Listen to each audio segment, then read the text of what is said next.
कि भारतीय जनता पार्टी की सरकार बनने के बाद हम ये गर्व से जरूर कह पा रहे हैं कि आज हम ब्राह्मण हैं, हिंदू हैं। योगी जी थोड़ा ब्राह्मणों को अवॉइड कर रहे हैं।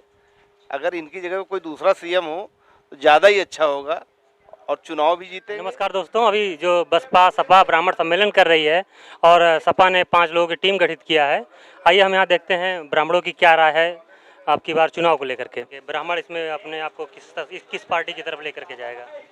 ब्राह्मण तो देखिए बीजेपी के साथ रहता है, लेकिन अब की हम लोग बाबा से थोड़ा नाखुश हैं। योगी बाबा ने जो किया है ब्राह्मणों के साथ, तो हर तरीके की पार्टियां आई और इस तरीके से कभी नहीं हुआ कि मतलब ब्राह्मण ही कितना काउंटर हुआ, कितने लोग मारे गए, सब ब्राह्मण ही मारा गया। तो क्या योगी जी से ब्राह्मण खुश नहीं है?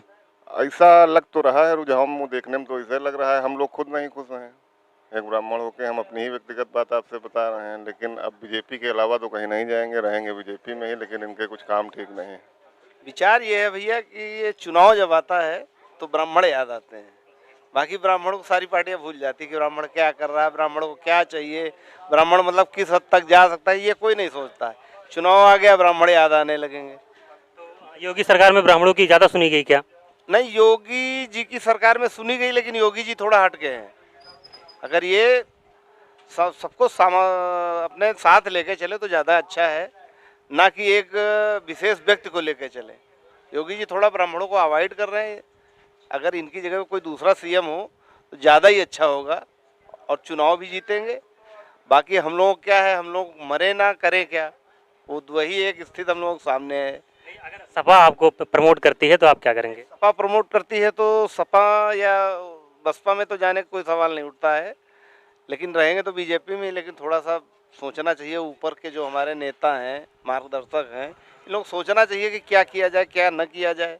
सबसे बड़ी दिक्कत ये आती है कि अब अपने आदमी साहब बैठा रहे हैं, वैकेंसी है, नौकरी है, ये सब कहाँ चली गई।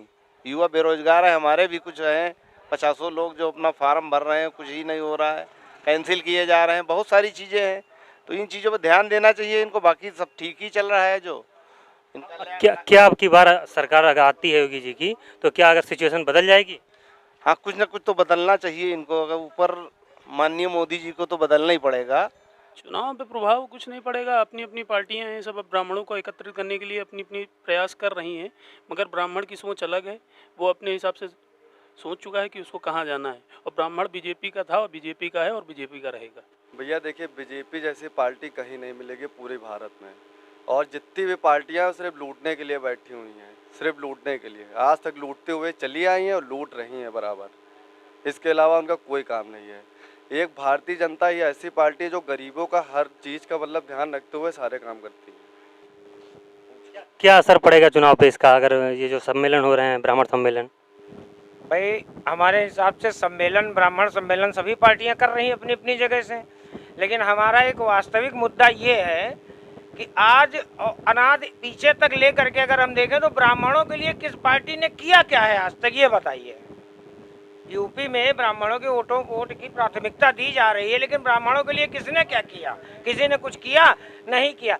लेकिन हम इतना कह सकते हैं कि भारतीय जनता पार्टी की सरकार बनने के बाद हम ये गर्व से जरूर कह पा रहे हैं कि आज हम ब्राह्मण हैं, हिंदू हैं, इतना जरूर कह पा रहे हैं। और दूसरी सरकारों में हम ये नहीं कह पा रहे थे कि हम ब्राह्मण हैं या हिंदू हैं या हमारा वर्चस्व। आज यूपी के ब्राह्मणों की सबसे ज़्यादा धरपकड़ हो रही कि हमारे पक्ष में, और ये सच है, ब्राह्मण जिधर डाइवर्ट होगा उसी की सरकार, उसी की सत्ता बनेगी।